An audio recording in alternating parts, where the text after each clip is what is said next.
Dozie and KD, Anthony's in the middle. We just don't see him there. This is we're Dozell and Hazel's Three Boys Dialogue with Dozie. We're on your airway tonight, Monday nights, YouTube, Facebook. How you doing? So glad to hear from you. Glad to see you. Listen, share this program out. Share it and tag it and tell your friends. Call everybody. Let them know that we're on the airway. Tonight is a hot button Monday, and that means that we're going to be discussing several topics, and we're not going to get stuck on that orange stuff. We're not going to get stuck there. There's too many things going on tonight, and we're just going to have a lot of fun doing it. We're going to chop it up right now. Dialogue with Dozie. How you doing? Let me know how you're doing, Dozie Land. Tell somebody we're on right now. And we are here to kind of so this is the month where we are celebrating the Dialogue's fifth year reunion, our fifth anniversary, rather. That's what I'm trying to say. 5 years Dialogue with Dozie has been coming on the air, and you have helped to make it the show that it is and what it's going to be. And we're just so grateful to you. Hats off to, you've known them as Go Giga World, Go Giga X, Madam Producer, Toya, our daughter, and her team of Toya and just the whole Go Giga family. And tonight, we're here tonight on a Hot Button Monday. We're so grateful for you. Glad to have Toya by my side tonight. Listen, if you got something you want to talk about, that's how we started out. That's what we'll talk about. A lot of hot stuff going on. We're not going to get bogged down in the negative. We're just going to keep an eye on it, just enough of an eye so that we'll know what's going on and what we must really look out for. Listen, folks, if there has not ever been a time in your life growing up in this nation that you have ever thought that you need to keep your eyes and ears open and be particularly smart, be self-sufficient, be thoughtful, pray for discernment to know what people you can trust, what people you can join arms with to in this battle of I hate to say it, but survival or making it. This is it right here. We're just about there.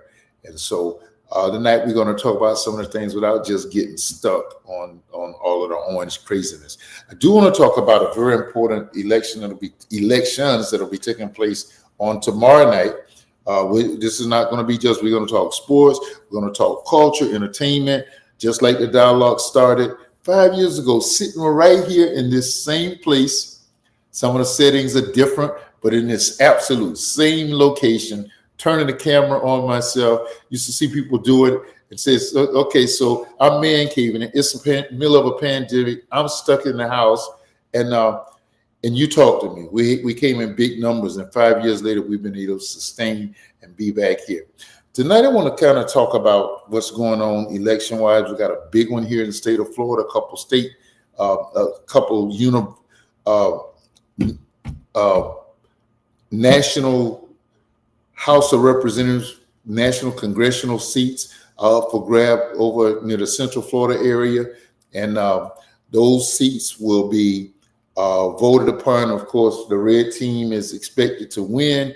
However, it's very much expected that the Democrats are going to put up a good fight, and that would be a good sign because it would trend to that the Democrats have not thrown in a white towel, they're not raised the right flag, and that come 2026, all bets are off, and that we're getting ready the Democrats get ready to make a strong run to take the House over, not just win by seats, but to win a strong majority so that the second half of this political term nationally can be influenced with heavy numbers and heavy, it can be empowered because if you elect the representative, then the people behind those votes who are voting, those will be the people that will be supporting, and hopefully we can kind of return this place to normalcy. So there are two House seats that are going on over there. One of them is so important that the current president had offered a United Nations ambassadorship to, and I can't think of her name, Stefania, whatever is the name, had offered that ambassadorship to her, and then he withdrew it because he was afraid that her seat might be grabbed by the opposite party and making it his little 4-seat majority in the House of Representatives might come back. The one thing he does not want to do is have to face Hakeem Jeffries as a daily opposition as the head of the House, as the Speaker of the House. He does not want to have to deal with him for those next 2 years. So he's thinking strategically. One of the most calculated and strategic votes, the thoughts that has come out of that city, that place, from that person in the last 6 months or so. So if you're in Central Florida, go vote. Go vote. I know call elections. I know off presidential elections are not high voter turnout, but I'm asking you, if you're under the influence, if you can hear this, go vote. Tell somebody to go vote. If it's a municipal election in your city, research it and go vote. Everything now has ramifications up and down our landscape, our political landscape, and we're asking you to be very involved, not just vigilant, but very involved. And your involvement could be what makes the difference. We have a generation that's behind us. It's a generation that's kind of recalcitrant. I don't want to use the word recalcitrant. They're kind of blase. That's a term we used to use back in the day. There's not a whole lot of energy going on to what's going on at the ballots. And if there's ever a time, it has to be now. Why? Because people are being snatched off of corners. People are being snatched in their front yard when they go to put the garbage out. People are being snatched when they go to the stores. People are being snatched when they get out of their cars. People are being snatched when they when they walk out of classes in colleges. People are being snatched, and they're not just being snatched and treated like they're supposed to be treated in the United States of America, where we have a system of due process. They're being snatched and quickly taken to secret locations, and we learn where they are. Their family learns where they are 3 and 4 and 5 days later. And we saw the inhumane treatment that people, anybody who had a tattoo, they had an accent, whose skin was a certain hue, certain complexion, they were snatched and sent down to San Salvador, I think it was, on planes. They were bent over. They were treated horrifically. Their hair was cut off them, was shaved off them. In America, y'all. And American courts have been very strongly on the case. But those people are going, and that's the strategy: get them out of here, and they won't make it back. These are dads, these are brothers, these are sons, these are uncles, these are people who are in the community, these are people who have jobs, these are people who are in relationship with others, and these are human beings. That's what I'm trying to say. So we're asking you to please, whatever you do, please, ma'am, please, sir, don't let the opportunity go by and vote pass you by. So remember the special election over in Central Florida. 2 United States congressional seats are up. Go and make your sentiments known at the ballot box. Also, there's a very interesting race in Wisconsin. Wisconsin, as you know, is a swing state. And Wisconsin was one of the swing states in 2020 that delivered Joe Biden to the White House. Interestingly enough, the vote is to determine who the winner of that state would be after the election, after the voting was done, ended up in the Wisconsin Supreme Court. The Supreme Court, the Biden forces won by 1 vote. One justice, one Wisconsin Supreme Court justice passed and voted that it was a legal election, and it basically voted to certify the election as the people voted. This is what it's about. It's about the people in America. The people get to speak. No matter what side that you're on, what side are you on. You know, if you've looked at presidential elections, they kind of flip-flopped over the last 25 years. They've gone one party, the next party, one party, the next party. But the thing about it, and even with the last election, we all had to just say the people spoke. We think, we hope. We hope nothing funny happened in the ballot in the county system in Cyberland, where we know who has a great influence. But the people get to speak in this nation. So we're asking you, people, speak.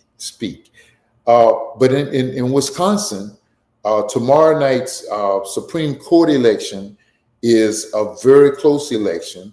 And interestingly enough, one Elon Musk is able to take away from his perch at 2700 Pennsylvania Avenue, where he's hanging out with the president and influencing all policy, because he contributed $500 million or $250 million, whatever it was. He's influencing all policy. He's had his hand even on our Social Security. He's trying to influence that to carry out the stipulation, or not stipulation, but the strongly worded suggestion from Project 2025, which we warn us about right here on this program, 6 months before the election. Musk is actually fleshing that out. He's trying to wreck Social Security. He referred to it as a Ponzi scheme. You getting a paycheck every week is called a Ponzi scheme. And here's the thing about it. Don't feel guilty about what you're collecting. Don't feel guilty about demanding your pay, demanding your money. It's your money. It's our money. We put in for that. It's not a Ponzi scheme. The government deducted to give back to us. Yes, it was put together, draw interest, all of that stuff, but it's put together to help. It was put together by President Roosevelt to be assured that Americans, as we grow older, there will be a mechanism, may not be quite enough, may not be the mechanism, but a mechanism to help to make sure that seniors had a way of being cared for. And this guy is coming in trying to wreck it. Now, I said I wasn't going to get here and get into petty politics, but there's some things I do have to tell you. The reason that's of a concern is because it is the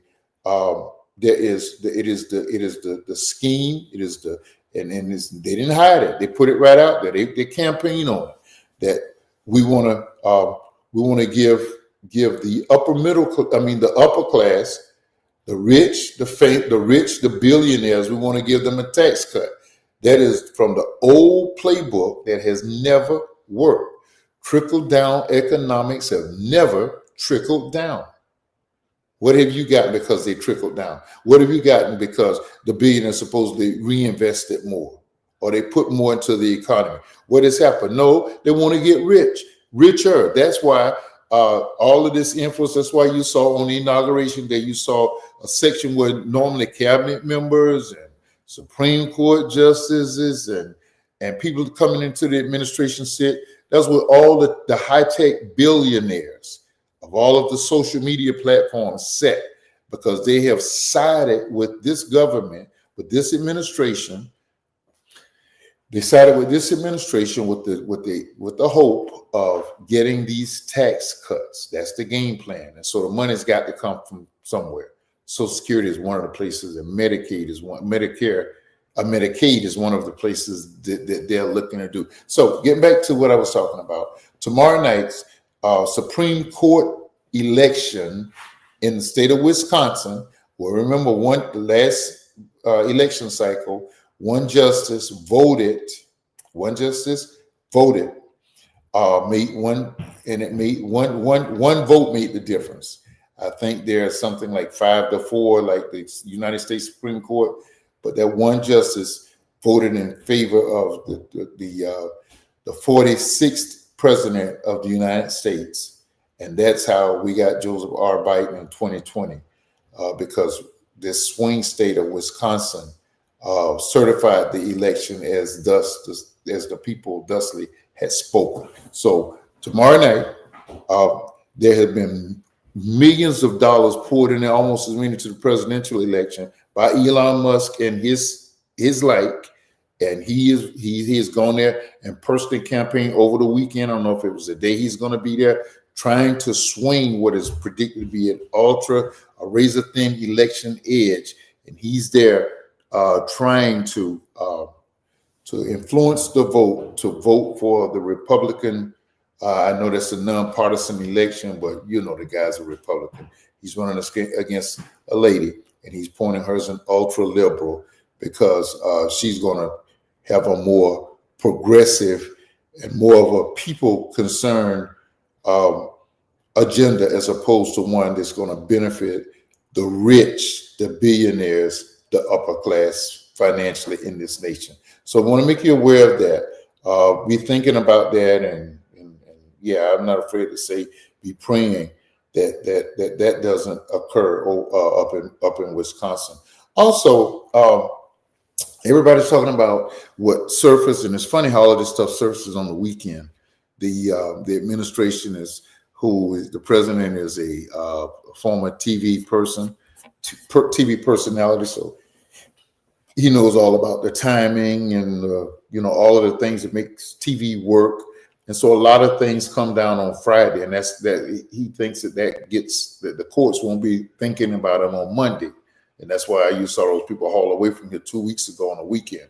Well, one of the things that he has done, it came out like late Thursday night, late Friday, that he's ordering the Smithsonian Institute, the African American Museum of History, is the third most visited of the Smithsonian suite of museums in DC, right along the knoll there. All of those Smithsonians are like right along. And then, of course, the African American Museum, it has a distinctive gold, and it has a stiletto exterior that kind of distinguishes it from the others.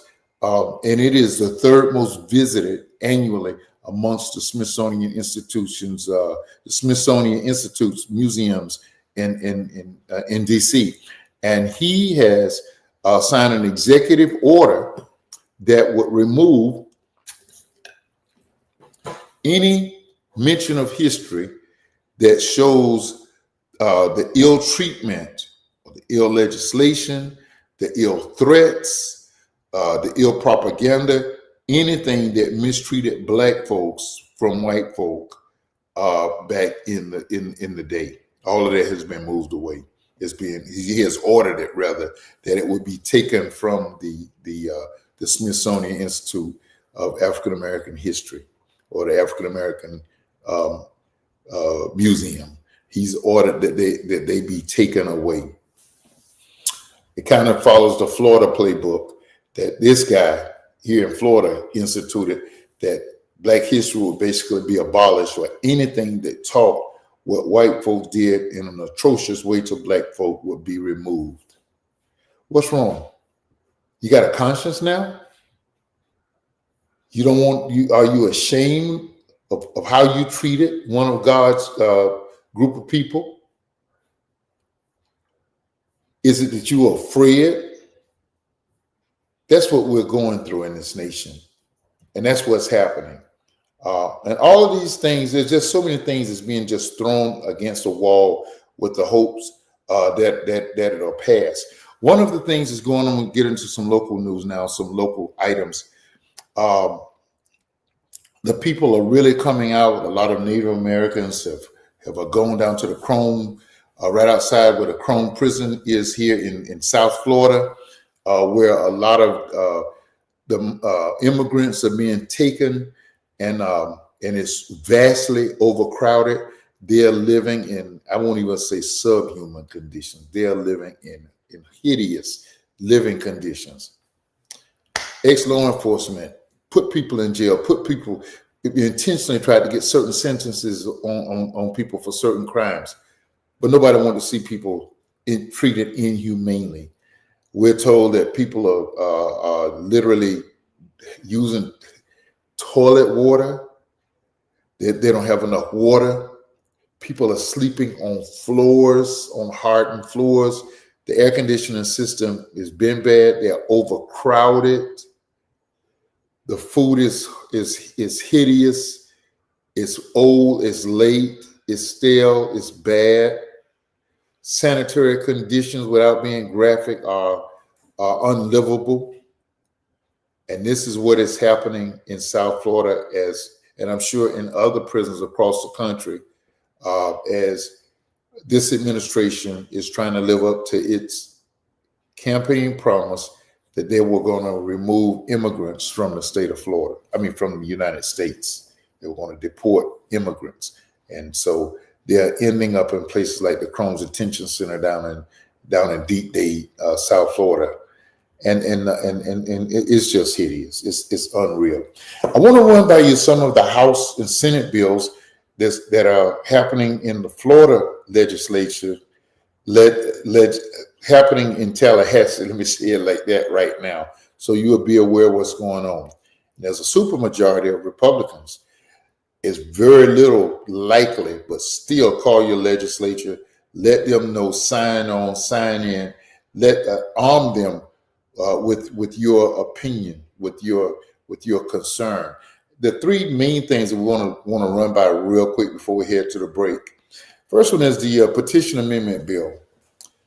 So what has happened is that over the last 20 years, there have been some things that were won here in the state of Florida. We'll talk about them later in the program, because the people went and petitioned and got amendments that made people able to vote with various pass. Those kinds of things, they were driven by petition drives. Well, House Bill 1205 is slated, and it's actually going to be voted on in the House on Thursday. Before it goes to the Senate, it goes to the House to be voted on on Thursday. It makes it extremely difficult for individuals or third-party AFL-CIO, all of these organizations that fight for democracy, fight for the freedoms of people in this country. It makes it extremely difficult by imposing unbelievable penalties on them, just as they have done on third-party groups that have tried to register people to vote. Fines of $500,000 for a mistake on a registration form. And so petitions you're going to have to put up $1 million bill now, to $1 million bond, just to get a petition. If they find that you don't have the background that they're going to pass in the legislature, you're ineligible. If they find that you've had anything to do with the petition, you're in danger of losing that bond, that $100 million, that $1 million bond. And there are other penalties along the way that would make it difficult for convicted felons and others. And this is what America is about. This is the thing that makes people from other nations want to live here. They're not just escaping from the conditions of their countries, which are not to the standards of America, the levels of America, but they come to America because it is the land of the free, the home of the brave, where anybody can be somebody, supposedly. A lot of that's being slammed down. So that's House Bill 1205. That's actually going to be voted in the House of Representatives in the state of Florida on this Thursday. The second one is the bill to lower the minimum wage. That's House Bill 551. And that is Senate Bill 676. House Bill 541 and Senate Bill 676. The bill to lower the minimum wage. The minimum wage, they tried to put it in the bill, but they saw that it didn't meet the national minimum wage. It was $6 and some change. Can you believe that? So they want to get as close to what's allowed by the federal government until the government finally reaches down and removes and makes it even lesser.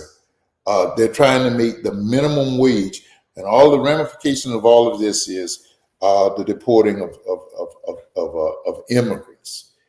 Have you seen a lot of people working on roofs lately? Have you seen a lot of people doing lawn work in your community that has lawn companies? You've seen people that you normally would see.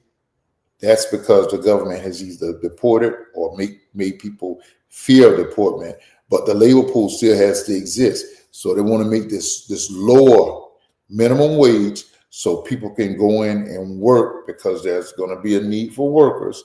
And a lot of us suspect that prisons are being built so that people will fill these mostly privatized prisons and then get prisoners to work at an even lower. So that's the second bill, the bill to lower the minimum, the bill, the House and the Senate bill to lower the minimum wage, which would mean, and the thing about that is that's mainly for children. And there's another bill specifically for them, for young people.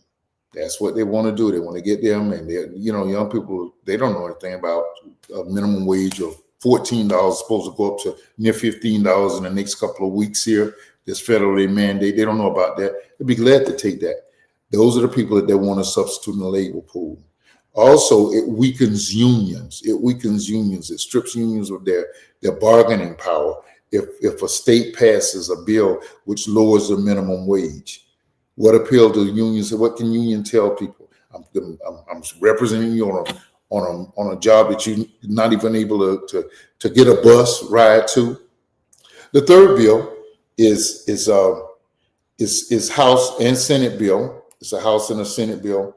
It's a House Bill 1225, Senate Bill 918. This relates to child labor laws. I remember as a kid, I was a bat boy in Jacksonville, the Jacksonville Suns, and when the government found out that we were working after hours, we temporarily lost our jobs until there was some stipulations that were put in that allowed us to work, because we couldn't work after certain days on school nights at certain ages. Well, the child labor laws now will make it possible for these children who they're anticipating covering the immigrants who are losing their jobs. That's what they're expecting them to do. Fill them with children, let the work be done with prison labor. They know that these jobs are going to have to be done, and a lot of them are going to necessitate manpower, and they're trying to substitute the manpower that they are stripping away by deporting so many people, by making people that they're scared to work. So it's these child labor laws basically are stripping, saying that children, all of the conditions, all of the laws that regulated children's work hours, how many hours they could work a week, how late they could work, when they could work and during school, all of these things are going to be stripped by this recent bill that will probably be voted on next week in the legislature. Man, write your congressman, email them, call that office, go on record so your congressman can at least have a record that so many people are resisting. I know it's easy just to throw up your hands and just to give up and not want to be involved, but we gotta be involved. Somebody's got to fight these battles. These are three horrific laws, stripping us of the abilities to petition for amendment changes, laws that would change the minimum wage to less than poverty level, $6 an hour, 48 hours a day for days of hard labor. What's that? $50, $250 a week, basically. Lesser with tax. We got to come against that. Also, the child labor laws. Maybe it may be your child. It may be your child that will be designated to work. We can't have this. So let's stand against this. Maybe the tide can turn and we can reverse these. But let's go on record at least that we're not satisfied. Look, we're going to take a break, and we'll be right back at it. So much for the news, so much for politics. They are so intertwined, and I call it almost survival right now. A lot of us took breaks from the news. We have gotten away from the news. We couldn't look at the news. Some of us are just kind of gravitating slowly, just keeping enough of a peek on to know what's going on. There's a lot of crazy things going on. You got to listen. You got to learn. You got to keep involved. You got to keep an eye on so you know how it will affect you and yours and your community around you. We'll take a break. We'll be right back at you. Dialogue with Dozie. Thank you for joining us.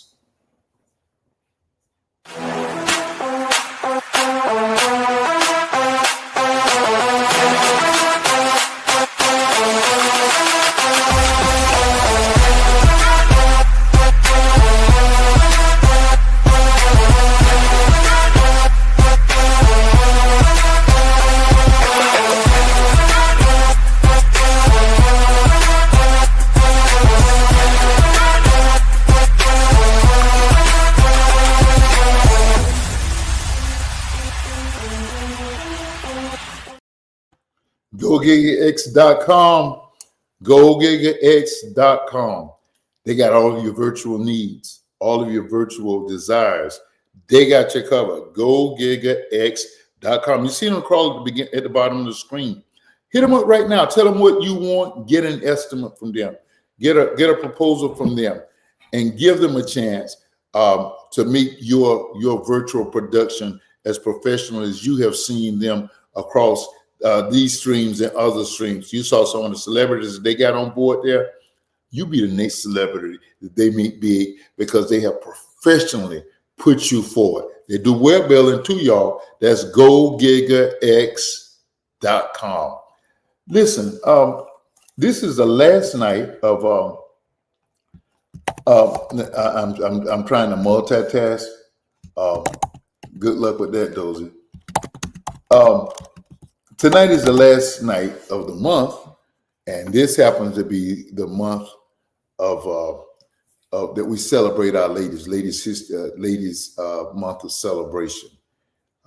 We celebrate our ladies this month. I'm not using the exact designation the President Carter listed it as, because it has changed so many times.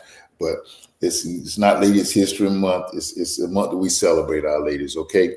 And tonight I got two dear ladies that I want to lift up to us, and they're public servants.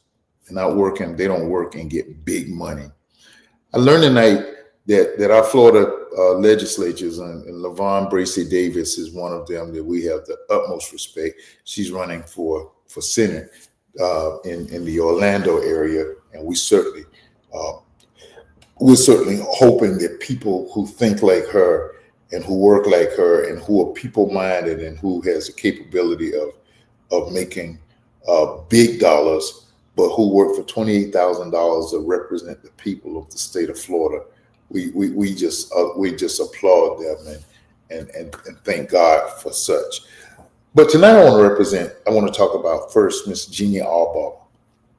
Jeanne Albaugh is she's the CEO and she's the founder of Showering Grace. She's been on our program several times. She has been abandoned, abused, neglected. She has been homeless. She has fought serious health crisis, including battles with cancer. But she has given back to her society, and she has had a heart for those who have trotted her path and been on her journey, and that is those who are unhoused. She does not call them homeless; she calls them guests. And I have seen Jeanne at work. She now has 2 showering buses. They go in various locations in the city, in the cities. One here in Broward, one down in Dade. Various days. And I've seen them. There's a young man out there who's a barber. Her husband is helping to facilitate. She has workers inside, ladies working with ladies, men working with men. They don't get hand-me-downs. They get fresh, new clothes. They have everything from undergarment to outerwear, and you get a chance to come in there and just be refreshed. Now imagine, we have the opportunity to go and get a shower every morning, every evening, whenever we do it in our homes, and the refreshing, the change of mindset. Our brothers and sisters are living exposed to the elements out on the streets. And because of people like Jeanne and those who contribute, that make Showering Grace a possibility, and those who volunteer, they get a chance once a week, or if they're able to get a bus over to the where it's a couple times a week, they're able to get a shower and to feel like somebody special, to get a haircut, the latest haircut trend that they want, not just haircut off of their bodies, but off of their heads, but just a stylish haircuts. That's because of this lady, Jeanne Albaugh, and her spirit. And she still fights battles for our unhoused community. And she's still doing the work. She's there herself. She's still trying to get what it takes to make that work. That's showeringrace.com or Showering Grace. Go on Facebook. Look at the work that they're doing. Look at the days that they're in various communities. We salute people like you, Ms. Jeanne Albaugh. You may not get the national attention.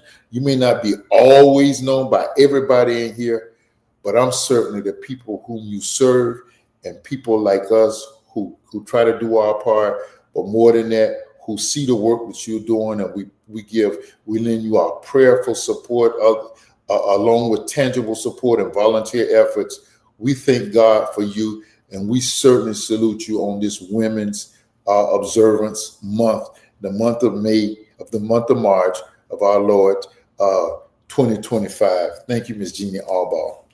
Secondly, she's as Jeanne has been our second woman in the spotlight tonight is Pastor Rhonda Walker-Thomas. Pastor Rhonda Walker-Thomas. She's a guest. She was with us as we kicked off. Actually, she was with us at the end of the Black History celebration in February, and she made sure that this guy used this platform to shout out ladies and the work that ladies do, the work that women do. She's Pastor Rhonda she serves with her husband at the New Generations Missionary Baptist Church down in Opelika, Florida. Her work goes beyond just what happens within the four walls of that congregation. She is currently also the executive of Faith in Florida. She's the CEO of Faith in Florida, and she is a freedom fighter. She led a lot of protests, demonstration to help to bring the murderer of Trayvon Martin to at least bring him to trial, bring him to justice, that he was arrested. She shut down interstates. She probably will get me for saying that, protesting. She's a former union organizer and a union representative, and her work carried on into the arena of social justice. Her churches is one of the forefront of social justice churches in South Florida and in America. The organization that she heads up, Faith in Florida, is one of the leading ones in the confederation of an umbrella organization called Faith in Action. And Faith in Florida is one of the leading. I was at one of the conferences recently, the Black History Toolbox training, by which Faith in Florida took the lead when this governor first started shutting down Black history in the schools. Faith in Florida, under Pastor Rhonda Thomas's direction, organized toolbox trainings that were not just curriculum, but talked about everything that go back at armed congregation, community groups, sororities, fraternities, and all groups in the community that could help them to keep teaching Black history in spite of it being removed or lamed in the school system. These are some of the things that are passions of Pastor Rhonda, and social justice is one of them. She's a bona fide leader. She's a leader of people. Not only does she do the work hands-on, but she leads and trains and mentors others, such as myself, in this work, as she calls it. This work, it is a calling, as she would make us to know. And tonight, we salute you, Pastor Rhonda Walker-Thomas. And actually, you've been recently awarded a DD. Dr. Rhonda Walker-Thomas, we salute you, and Ms. Jeanne Albaugh. We thank God for putting the two of you all on the planet, and for the work that you do and the people that you inspire to continue to do the work for elevating all of God's people. All right? Okay, back to the night's dialogue. Hot button Monday. It's not hot button if you don't speak. It's not hot button unless we hear from you, okay? Hot button Monday. Listen, there's some things that I'm going to miss. There are a lot of things that are going to get past me tonight, but I want you to just let me know about it. There's some things I've been away from the news cycle the last 24 hours, particularly today. But I want you to kind of inform and help create the dialogue for the remainder of our time together tonight. That's how we started. In humble beginnings, and the Go Giga team picked us up, and we're just so grateful for how they use their expertise to help us to get our message across. And our message emanates from that of Ms. Jeanne Albaugh and Pastor Rhonda Thomas, the work that they're doing to elevate humans. Listen, this platform will never be guilty of tearing people down. Now, don't get it twisted. If we're showing an atrocity that you're abusing your power to hurt groups of people or individuals, yeah, we're going to mention that. But that's not trying to bring you down. It's trying to stop you from hurting people with your exerted influence. Okay. All right.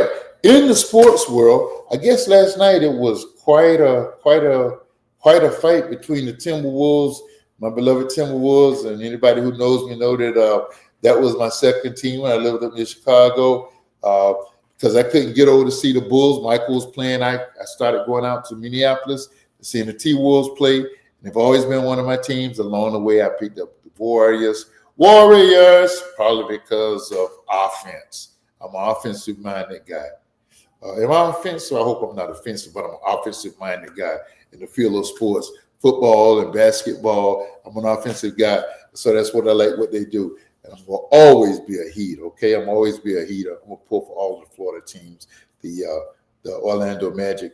But I love me some Timberwolves. And I guess last night they got into it on the courts with the Detroit basketball, the Pistons. And I guess 7 players were suspended and 2 coaches were suspended. I don't know the length. I haven't had a chance to see First Take or any of those things that they get the 4-1-1. But basketball, wow, we're grinding down to the playoffs. I think it's 2 weeks before the playoffs. It's interesting how the All-Star game is not in the exact center of the schedule of the season. It's not in the middle of the season. It's almost like 65% of the season is played, and then you have the All-Star game. Then it's a quick descent into the ascent into the playoffs. Speaking of the playoffs, the Warriors are somewhere lingering around the 6th and between the 6th, 7th, 8th spot. The Lakers have been kind of going back and forth. Hey, Matt, Warriors have been kind of going back and forth from that 2 spot down to the 5 spot. And you know that the NBA has now instituted a system that you're not automatically in the 8th, 7th, and 8th position anymore. You have a mini playoff to get in if you're a 7 and 8, because 9 and 10 are fighting what they call a play-in tournament. So that's before the actual playoffs begin. You play into it. So that's what we're looking at over in the West. My Heat over here in the East, man, I just don't know about them. So Shai Gilgeous-Alexander's and that group down in OKC, we just hope that young team is able to live up to what they've been in the season, in the regular season. Are you an OKC fan? Not necessarily, but I just like the way that team has come together and what they're doing. I hope they don't stand in the way if they end up against my Warriors out west or even the Timberwolves. Hey, even the Houston Rockets, man, they got it going. Ime has got a fire lit under that team, and they are working right now. Oh boy, that's Brooks got into it with Durant last night, and I guess he was ejected, so he's looking probably at a suspension. Speaking of the Rockets, but it's going to be an interesting playoff season here in the East. The Cavs have the best record, but those Celtics, man, they're going to be hard to beat. Listen, there's a series on HBO called Celtic City, and I think there's 5 installments of it, 5 weeks, and this may be week 4 or 5. It's very interesting. It's just not focused on just the basketball history of the Celtics, but it parallels the history of the racial relations in the city of Boston, and it looks at how the fans react to their black athletes while they're playing, and how they're looked at when they're not on the court. So there are a lot of things that's going on. I'm not a hockey fan, even though I did become a bandwagon hockey fan when the Florida Panthers, who played 4 miles away from where I'm sitting right now, Ovechkin has 890 goals. He's 5 goals away from the great Gretzky's record. 5 goals, which he'll probably achieve in the regular season over the next couple of weeks. At the rate he's going, the next 2 or 3 games, maybe next 4 or 5 games for sure. Okay, one of the other, and by the way, Justin Fields has been selected as the #1 quarterback by the New York Jets. Aaron Glenn's New York Jets. I'm so excited about him. I hate my Steelers let him get away. How did you let him get away? You're the Spinners. How could I let you get away? How they let him get away? That's a young talent. They could have used him as a bridge quarterback if he wasn't going to be a permanent solution. But anyway, kudos to him. He has been listed, and the Jets have said that we believe in justice, Justin, and I'm glad they do. And I hope it all works out for him. In the meantime, one guy, I guess he's still on his dog journey, is holding up the Steelers. And I'm really a little disappointed. You know, Mike Tomlin really caught it last year after another first round loss in the playoffs. He caught it. I'm really disappointed in how they have allowed Aaron Rodgers to hijack the system, and we let Russell Wilson walk out the door. I'm just not convinced that Aaron Rodgers is that superior to Russell Wilson. So much so that we let him walk out the door, sign a 1-year contract with the Giants when we could have nailed him down for a couple years. He could have been a bridge quarterback while we drafted, as the Giants are going to do, drafting a quarterback. Maybe Shedeur Sanders.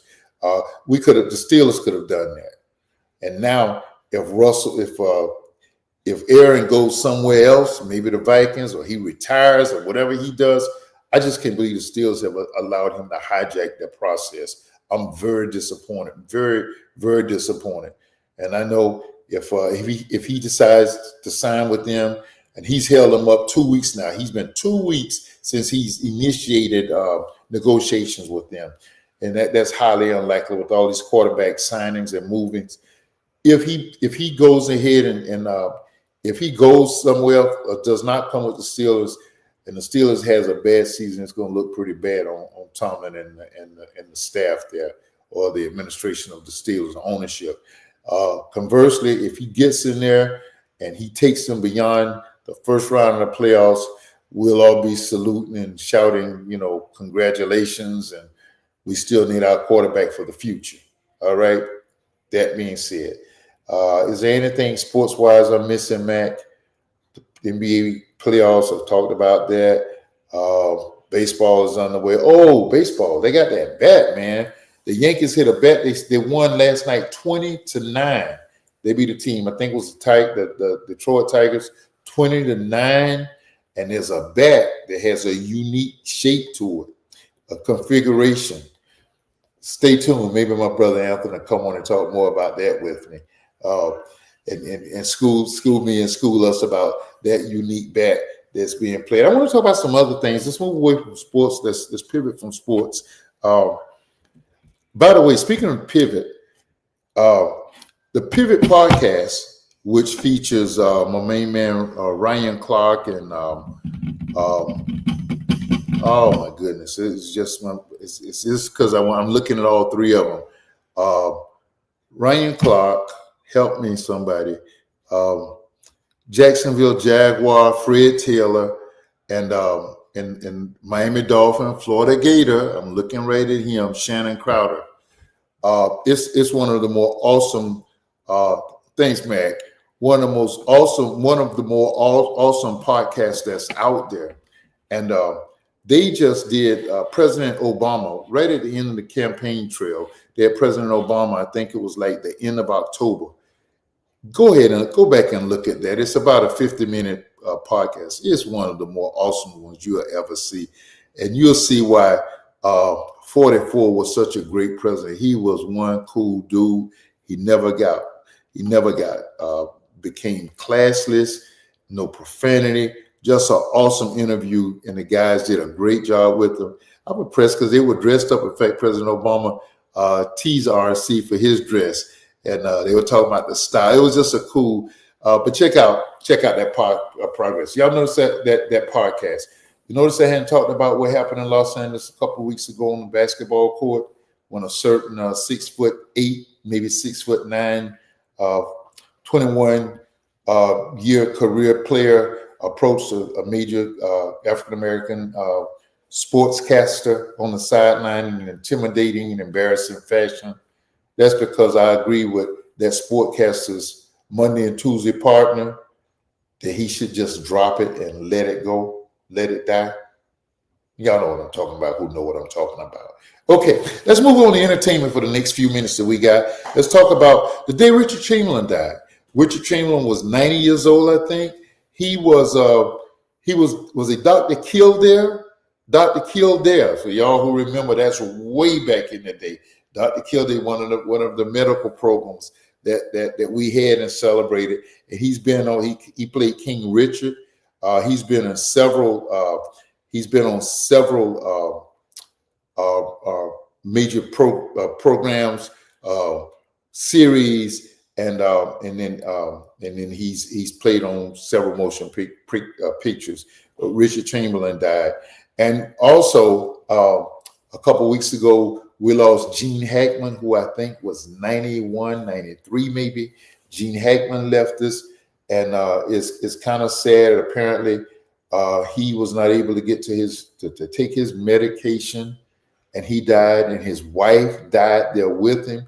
I'm not going to go over the airways but she died of a virus because of animals in the house. Just what a great actor he was. We remember him from playing the role of Popeye Doyle and in the French Connection. That's going way back. What was the movie he played with Will Smith? Very recently, maybe 20 years ago, maybe 30 years ago. And he also won an Academy Award for playing coach in Hoosiers. Just a world-class actor. And one of the last movies that we saw him in, he always had a sense of humor and a sense of wit. He's a brilliant mind. He in that movie was, I wish I could think of the name of the movie since I brought it up.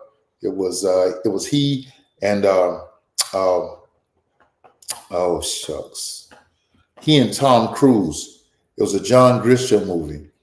It was filmed in Memphis, and they had a scene down in the Cayman Islands, in Washington D.C. It'll come to me in a minute. The Firm, a very intriguing movie, dramatic, and he was just a tremendous star, and so that he left us, or he had been dead for a while. In fact, he and his wife, one of their dogs, were discovered to have been dead for several weeks. I mean, for several days, maybe upwards of a week, maybe more. And so our hearts go out with them and those who appreciated their works. Who are the hot groups today, y'all? I had one of my grandsons, my wife was questioning about Taylor Swift. He said, I can't help you with that, Nana, because I'm not a Swiftie. Who are the hot groups? Who are the hot singers? Who do y'all like as singers? What's the groups y'all like today? That's one of the things. Man, I pray for I pay for Sirius XM and our YouTube a song list so much is almost like say maybe that's a few dollars we could save. But who are the who's your favorite singers? What are the groups? What are the hot songs of the day? We're gonna devote a show to entertainment. In the upcoming, we're gonna have a lot of fun over in April. I want to repeat, we are not turning our head away from what's going on in Washington. and its ramifications around the world. Greenland, man, we were trying to prepare the cruise over in Greenland. That's probably not going to happen now. Not while this guy is talking about trying to buy it and whatever's going to happen because of that. Poor Canada, man. Oh, Canada, we love you, Canada. Best wishes to you, and our prayers are with you, man. And Mexico is still a Gulf of Mexico. It's the Gulf of Mexico. But we're not ignoring that stuff, but we're not just going to focus in and sell in on it. We're going to take a look back in the next month, in the month of April. We're going to look at one or two TV series, either in living color or the movie, The Five Heartbeats. They just celebrated 30 years. Can you believe it's been 30 years since Dresser and all of them had that good time on the stage, and